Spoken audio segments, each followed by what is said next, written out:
espera revertir en la sala de la Cámara de Diputados la decisión de la Comisión de Constitución que ayer aprobó en general el proyecto de cuarto retiro del 10%. Para hablar del tema nos acompaña la diputada de la Federación Regionalista Verde Social, Alejandra Sepúlveda. Diputada, bienvenida a Canal 24 Horas. ¿Cómo le va? Un abrazo grande para ti, Andrés, y déjame saludar primero porque estoy en Pichilemu, ¿Ya? con un grupo de 12 mujeres orfebres que te están todas mirando aquí, estamos tomando cecitas juntas, y mira todos los productos hermosos que tengo atrás. Sí, tengo grandes amigos también en Pichilemu. Sí. Grandes amigos allá en Pichilemu, por ejemplo, Jorge Ursúa, que trabajaba con nosotros acá, seguramente más de alguna la debe conocer, allá a don Jorge Ursúa, que fue candidato a alcalde en la última elección, perdió por 200 votos, estuvo a punto. Oye, sí, lo conocen. ¿Lo conocen? Sí. Lo conocen. Sí, vamos a ver, ya. Alejandra, vamos a lo que nos convoca, ya. Vamos al cuarto retiro. A ver, ¿por qué es necesario un cuarto retiro de los fondos previsionales en esta coyuntura?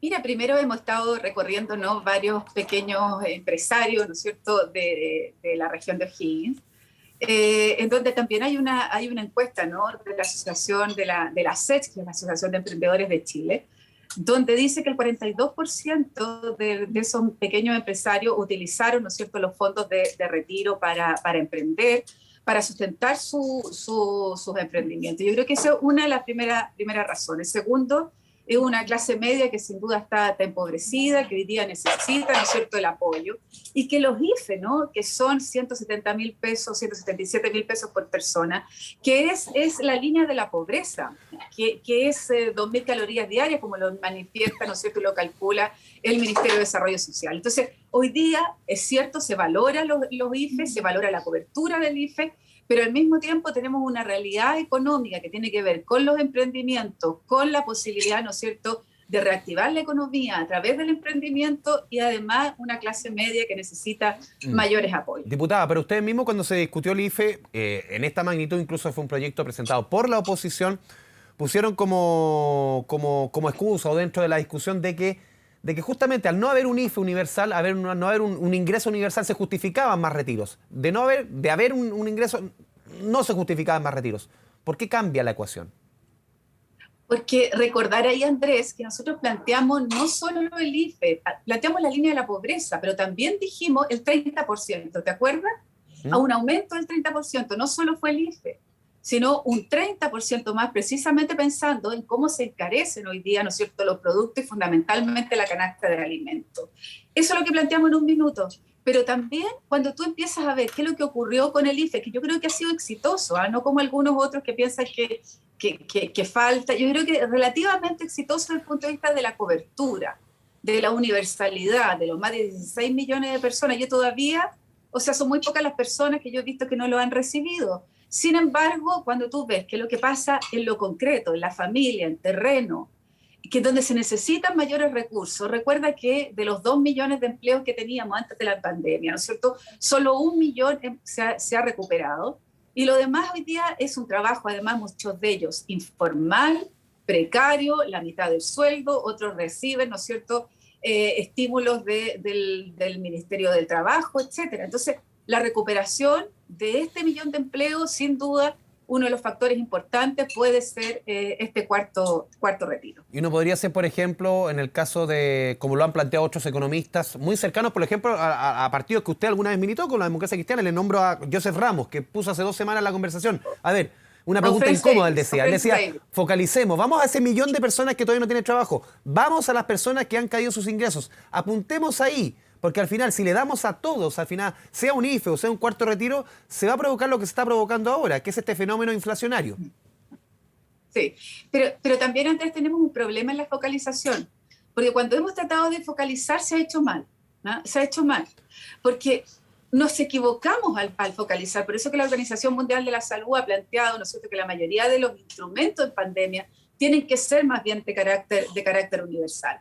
Porque el error que cometimos, por ejemplo, y digo en plural, porque se lo advertimos al gobierno en muchas oportunidades, el primer COVID, el bono COVID, ¿no es cierto?, y después los IFE, que eran muy reducidos, donde teníamos más bien solo la información del Servicio de Impuestos Internos, información del Servicio de Impuestos Internos que estaba desfasada incluso 3 meses, no completaba a las personas, no acusaba, ¿no es cierto?, las complicaciones que tenía todos los tipos de familia.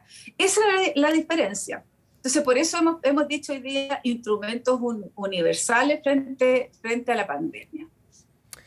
A ver, diputada, porque uno ve por lo menos la conversación ayer, la discusión, más que conversación, fue una discusión en la Cámara de Diputados, la exposición del presidente del Banco Central. ¿Usted comparte las críticas que se han versado sobre el rol del Banco Central, sobre la figura de Mario Marcel? Le digo, algunos que decían, no sé, de lacra lo trataron, de que al final está una absoluta desconexión respecto a lo que es el ciudadano común y corriente, que pertenece a una élite. Mario Marcel, que es del Partido Socialista, Mario Marcel, que nunca ha tenido posiciones ni neoliberales ni de cerca. ¿Se entiende en el Congreso cuál es el rol del Banco Central? Mira, yo no comparto las apreciaciones ni tampoco los epítetos y los insultos que han hecho hacia el Banco Central, primero, hacia la institución. Y segundo, menos hacia los técnicos y profesionales que hoy día son, que yo creo que efectivamente son de primer nivel. No comparto esa fórmula. Lo que sí yo creo que tenemos que cuestionar, ¿no?, es la función del Banco Central, ¿no?, en términos de que no solo esté preocupado de la inflación y lo que tiene que ver, ¿no es cierto?, la política monetaria. Yo creo que deberíamos incorporar otros factores de análisis. Debería ser también el desempleo, que es lo que está pasando, ¿no es cierto?, con varios otros temas que son más bien estructurales al interior de la economía, no solo estos dos factores. Porque yo creo que el problema económico que tenemos en el país tiene que verse mucho más sistémico que estas dos variables macroeconómicas que hoy día en general solo ve el Banco Central. Esa es mi diferencia. Yo creo en la autonomía de un banco central, creo en la capacidad técnica de un banco central, creo que las decisiones que se tomaron en el primer y segundo y tercer retiro fueron acertadas. Y lo que tenemos que discutir con ellos hoy, ¿no es cierto?, es cuáles van a ser otras decisiones y otras políticas monetarias o otros factores o instrumentos que se tengan que tomar para poder bajar la inflación. Pero, diputada, claro, para controlar la inflación. Claro, pero que muchas veces, perdón, diputada, se habla de macroeconomía como... Sí, se habla como de macroeconomía o el tema de la política monetaria como si fuera algo que estuviera en las nubes, como si fuera algo de una élite. Y al final, política monetaria es el costo de la moneda, es el costo de la vida, es la inflación, cuánto cuestan los productos, cuánto cuesta el pan, cuánto cuestan los tallarines, cuánto cuesta el arroz. Eso es la inflación. Y mantener controlado eso es el rol fundamental del Banco Central. Eso es lo más básico de la economía. Ese es el rol del Banco Central. Sí, y claramente en el Congreso como que uno siente que no se entiende, diputada. Pero incorpora también qué es lo que pasa con el crecimiento, qué es lo que ocurre, porque una cosa es la inflación desde el punto de vista, ¿no es cierto?, de lo que ocurre con los precios, pero otra cosa, qué es lo que pasa, por ejemplo, con la reactivación a través de la pequeña y mediana empresa. Que una de las preguntas que yo le hacía, ¿no es cierto?, a Mario Marcel y específicamente al ministro de Hacienda, bueno, ¿cómo está compuesta la inflación? ¿Cómo está compuesta? ¿Significa solamente que ha sido, ¿no es cierto?, por el IFE, por los retiros, ha sido por el precio del dólar? ¿Qué es lo que pasa, ¿no es cierto?, con los efectos internacionales? ¿Cómo se compone la inflación? Segundo, ¿cómo se compone el crecimiento? El crecimiento se compone solo a través del consumo. El crecimiento se compone a través, ¿no es cierto?, de la diversificación del trabajo, que hoy día tenemos no solo un trabajo apatronado, asalariado. Claro, está bien, diputada, pero si uno lee el informe de política monetaria, perdona que la interrumpa, son 100 páginas en que muchos de estos elementos salen detallados. El tema es que muchos parlamentarios ni siquiera se lo leen. Son más de 170 páginas. Son más de 170 páginas y créeme que a mí me entusiasma leerlo. No solo me gusta. Sí, hemos conversado muchas veces estos temas, por eso mismo. Sí, muchas veces. Y me entusiasma y leerlo y me encanta que me lo mande porque es como hambre de leer cómo ven ellos la economía. Pero por eso te digo, yo creo que hoy cuando tú conversas, ¿qué es lo que ha significado? Los retiros han significado una manera distinta hoy día de ver el empleo. Y te lo digo porque estoy en la Comisión de Trabajo también.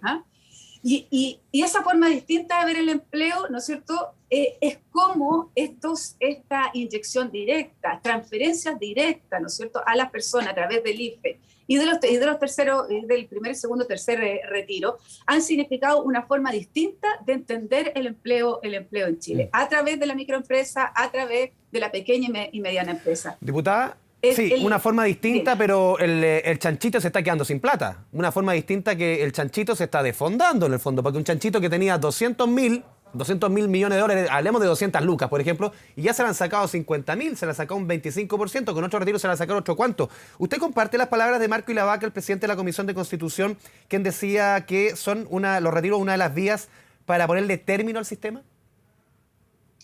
Es que yo creo que tú no puedes hablar ahí de solo decir los retiros si no haces la conexión y el link con el sistema previsional, ¿no?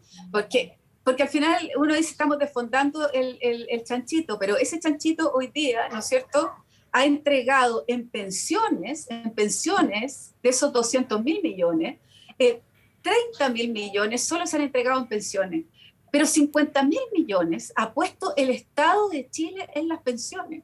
Entonces, ese chanchito que se supone que sirve para las pensiones en Chile, solo el 30, menos del 30, el 15% se ha puesto efectivamente en las pensiones. Este chanchito no es para las pensiones, este chanchito, ¿no es cierto?, es para el sistema económico, para los grandes empresarios, para los grandes bloques económicos, pero no para entregar pensiones. Y yo creo que ese es hoy día el análisis que tenemos que tener. Y por eso invitar al gobierno a que no renuncie a hacer la reforma previsional de a lo menos en 3 cosas que estamos de acuerdo, que tiene que ver con el pilar solidario para poder aumentar, ¿diputada?, las pensiones. Claro, también está en paralelo, como dice usted, la discusión de pensiones, pero en el fondo, si se defonda, volverá al concepto del chanchito. Si este chanchito se le saca toda la plata, si es que se llegase a legislar a futuro, por ejemplo, que salgan las AFP, que tengamos un organismo absolutamente estatal que organice el tema de las pensiones, que vea, que invierta, que lo administre, la razón que sea, ¿no sería mejor que a ese chanchito le quede plata? Porque en algún minuto todos los retiros alguien lo tiene que pagar y va a ser el Estado al final. Yo creo, por eso que es importante la cita que te daba, que de el chanchito que está bueno hablar del chanchito, ¿sí? Además soy veterinario, ¿no? Entonces, el chanchito que tenemos de 200.000 millones de dólares, el 50% o 50.000 millones para las pensiones ya lo ha puesto el Estado. Y solo de ese chanchito, ¿no es cierto?, se ha utilizado 30.000 millones de dólares. Pero esas cifras son brutales. Porque mucho de esa plata, perdón, diputada, mucha de esa plata son el ahorro de usted, el ahorro de todos nosotros. No es que eso es. Sí, pero mira, lo que estamos diciendo es que el pilar solidario se construye, ¿no es cierto?, a partir de los impuestos generales. Pero lo que debería efectivamente pagar las pensiones no son los impuestos generales, según el sistema de capitalización individual. Y como este sistema, ¿no es cierto?, lo que planteamos nosotros es que debería existir una base que nos permitiera, no a través de la incertidumbre de cuánto voy a vivir, de cuánto van a ser la rentabilidad de los fondos, ni cuánto voy a tener de la tasa de interés técnico para el cálculo de las pensiones, debería ser una base, ¿no es cierto?, de pensión, y a partir de eso un segundo piso de capitalización individual. Por eso que yo creo que no es que el sistema tengamos que derrumbarlo completamente, sino que no puede ser la base del sistema previsional chileno. Diputada Alejandra Sepúlveda, como siempre, le agradezco este espacio de conversación con Canal 24 Horas. Hemos hablado en todos los retiros, vamos a seguir conversando, obviamente. Muchas gracias, un abrazo y a cuidarse. Y un saludo a Jorge Ursúa allá a la ciudad de Pichilemu. No sé, en Pichilemu siempre son así, son todos iguales. Bueno, dicharachero. Gracias, diputada. Todas las mujeres te mandan cariño. Ya, igualmente, un abrazo a todas. Que le vaya bien. Chao, chao. Chao, cuídense.